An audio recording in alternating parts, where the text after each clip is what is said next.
বাড়ে। আল্লাহর নবী আবারও জিগায়, গাছ কেন কান্না করো বলো না? এরে বন্ধু, গাছের কান্নার আওয়াজটা আরো বেড়া যায়।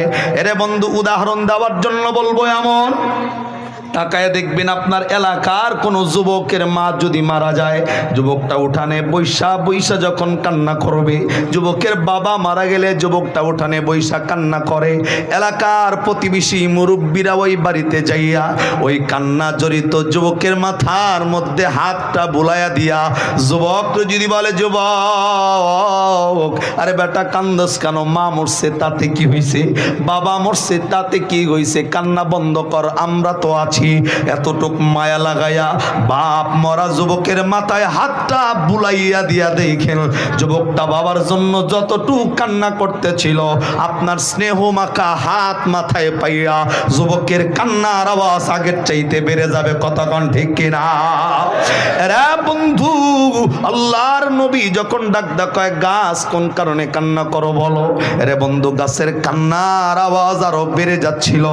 আল্লাহর নবী কান্না যখন থামাইতে পারতেছিল না, রে বন্ধু, নিজের ছোট্ট মাসুম বাচ্চা যখন কান্দে, এরে বন্ধু, আন্টির কোলে গেলে কান্না থামে না, খালামনির কোলে গেলে কান্না থামে না, এরে বন্ধু, বড় বোনের কোলে কান্না থামে না, দাদির কোলে নানির কোলে কান্না থামে না। যখন নিজের কলিজার টুকরা মা আয়েশা নিজের সন্তানটারে বুকের মধ্যে জড়ায় নেয়, এরে বন্ধু, অটোমেটিক যেমনে বাচ্চার কান্নার আওয়াজটা বন্ধ হয়, আল্লাহর নবী গাছের কান্না থামাইতে না পাইরা, এরে বন্ধু, নবী দুইটা হাত মোবারক কামনে বের কইরা নিজের বাচ্চার মতো খেজুর গাছটারে বুকের মধ্যে জড়াইয়া নিতে দেরি, বাচ্চার মতো মরা খেজুর গাছের কান্নার আওয়াজটা বন্ধ হইতে দেরি হয় নাই। আওয়াজ করে আল্লাহু আকবার, কন্যা জোরে আল্লাহু আকবার। রে বন্ধু, আল্লাহর নবী গাছটারে বুকের মধ্যে জড়াইছেন। গাছের কান্নার আওয়াজ যখন বন্ধ হয়ে গেছে, আল্লাহর নবী আস্তে করে ডাক দকায়, গাছ রে কোন কারণে কান্না করতেছিল বলো? রে বন্ধু, গাছ ডাক দকায়, নবী গ, আমি কান্না করার একমাত্র কারণ হইল, এ পয়গম্বর, দুনিয়াতে যত গাছ আছে সব গাছের চাইতে আমার মর্যাদা আল্লাহর কাছে বেশি। আল্লাহর নবী ডাক দকায়, কেন তোমার মর্যাদা বেশি? গাছ ডাক দকায়, নবীজি,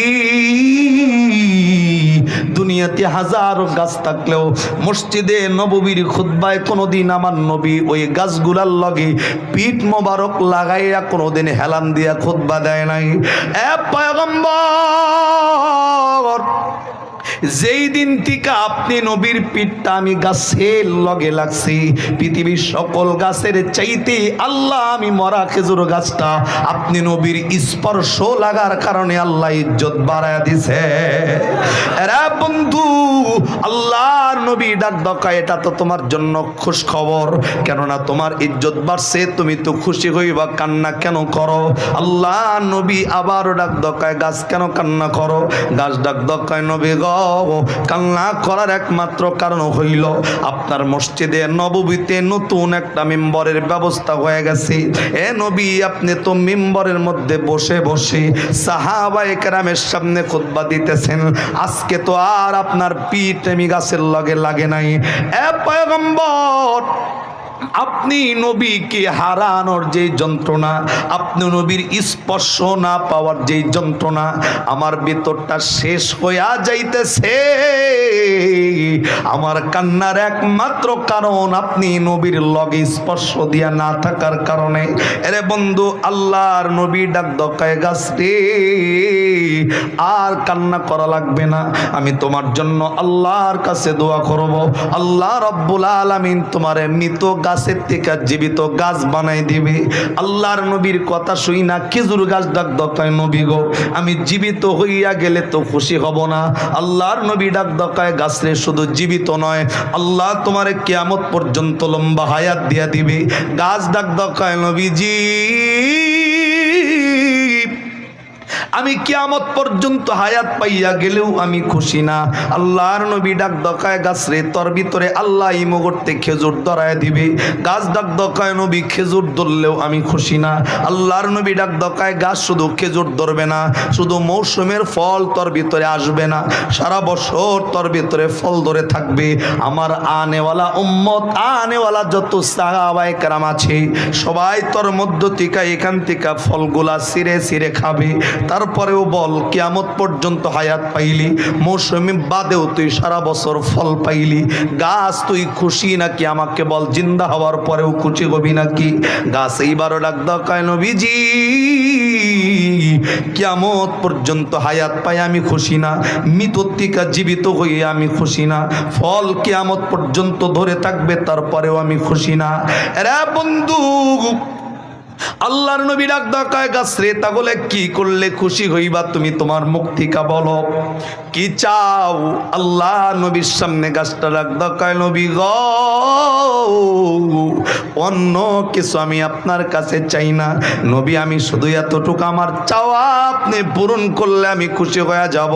চাওয়াটা হলো এই, নবী এতদিন আপনার সংস্পর্শে যেমন আপনার সাথেই ছিলাম, আমি চাই সারাটা জিন্দিগি অনন্তকাল আপনি নবীর একই সাথে একই জায়গায় থাকতে, জবান বন্ধ নয়। আর একবার আওয়াজ করে সুবহানাল্লাহ। আরে বন্ধু, এই খেজুর গাছকে মুফাসসিরিনে কেরাম মানুষের সাথে তুলনা করছে। যদি বলেন কেন? এর জরুনের মানুষ তাকায় দেখবেন, মানুষের একটা হাত কাইটা ফেললে মানুষ মরে না, দুইটা হাত অ্যাক্সিডেন্টে নষ্ট হয়ে গেলে মানুষ মরে না, দুইটা পা না থাকলেও মানুষ মরে না। মানুষের শরীরে মাথা থাকবে যতক্ষণ, মানুষ যেমন জীবিত থাকে ততক্ষণ, ঠিক এমনি খেজুর গাছের ডালপালা ছাড়তে ছাড়তে মাথার ডালটা রাখতে খেজুর গাছ মরে না। এরে বন্ধু, নিয়ামত, এই রস নামক নিয়ামত খাওয়ার জন্য বান্দা খেজুর গাছ কাইটা কইটা বাঁকা বাঁকা করে ফেলায়, তারপরেও খেজুর গাছ মাথা থাকার কারণে মরে না। এরে বন্ধু, এর জন্য মুফাসসিরিনে কেরাম বলেন, মানুষও যেমন খেজুর গাছটাও তেমন। আল্লাহর নবীর কাছে আরজি জানাইছে, নবী আমি আপনার সংস্পর্শে আপনার সাথে থাকতে পারলে আমি আমার জীবনটাকে ধন্য মনে করব। এরা বন্ধু, আল্লাহর নবী সাহাবায়ে কেরামের সামনে খেজুর গাছের কথাটা শোনার সাথে সাথে সাহাবায়ে কেরামদের ডাক দকায়, সাহাবী তোমাদেরকে সাক্ষী রাইখা এই খেজুর গাছের ব্যাপারে আমি নবী একটা ওয়াদা দিলাম।